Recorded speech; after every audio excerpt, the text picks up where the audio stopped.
अमेरिकी राष्ट्रपति Donald Trump ने अब क्यूबा और कोलंबिया को भी धमकी दी है। उन्होंने कहा कि कोलंबिया के राष्ट्रपति कोकीन तैयार करने के धंधे में जुटे हैं और उसकी सप्लाई अमेरिका की जा रही है। इसके अलावा क्यूबा को भी लेकर उन्होंने कहा कि वहां पर भी कभी भी सरकार गिर सकती है। अमेरिकी सैनिकों ने ऑपरेशन ऑब्सोल्यूट रिजोल्यूशन चलाकर बीते सप्ताह वेनेजुएला के राष्ट्रपति निकोलस मादुरो को पकड़ लिया था। उन्हें अमेरिका लाया गया और उनकी पत्नी भी साथ है। अमेरिकी राष्ट्रपति डोनाल्ड ट्रंप ने वेनेजुएला में एक अच्छा नेतृत्व स्थापित करने की बात कही, तब तक अमेरिका द्वारा शासन चलाने की भी जानकारी दी है। इसी बीच उन्होंने कोलंबिया और क्यूबा को भी धमकी दी है।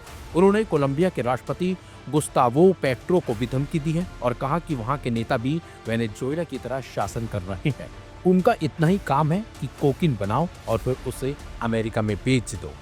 वेनेजुएला में भी अमेरिका ने यही कहते हुए हमला किया था कि वहां पर ड्रग्स का कारोबार चल रहा है। ऐसे में कोलंबिया को लेकर उनकी धमकी भी चिंता बढ़ाने वाली है।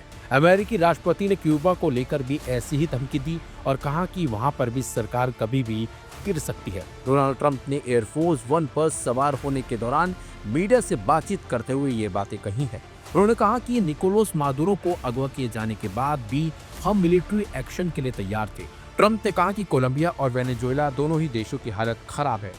उन्होंने कहा कि बोगोटा में एक बेहद बीमार आदमी के द्वारा सरकार चलाई जा रही थी, जो कोकीन तैयार करता है और उसे अमेरिका में बेच देता है। उनकी टिप्पणी सीधे तौर पर कोलंबिया के लिए धमकी मानी जा रही है। पेट्रो की ओर इशारा करते हुए कहा कि वह ज्यादा दिन तक चलने वाले नहीं है। यही नहीं, जब उनसे पूछा गया कि क्या आप कोलंबिया के नेता के बारे में बात कर रहे हैं, तो ट्रंप ने कहा कि आप शायद ठीक समझ रहे हैं। इसके आगे उन्होंने इस बात पर भी हामी जताई कि कोलंबिया पर भी ऐसा ही ऑपरेशन हो सकता है। वह इस बात पर कोलंबिया के नेता भड़क गए। उन्होंने कहा कि ऐसी कार्रवाई के विरोध लैटिन अमेरिका के सभी देशों को एकजुट होना होगा। आखिर कैसे अमेरिका में हमें गुलाम या फिर नौकर जैसा समझकर बर्ताव कर सकता है। उन्होंने कहा कि मानव इतिहास में ऐसा पहली बार हुआ है जब साउथ अमेरिका के किसी देश की राजधानी पर इस तरह की बमबारी की गई। ऐसा करने वाला एकमात्र देश अमेरिका ही है। उन्होंने कहा कि यह मौका है जब लैटिन अमेरिका एक हो सकता है। हमें अपनी ताकत को समझना होगा।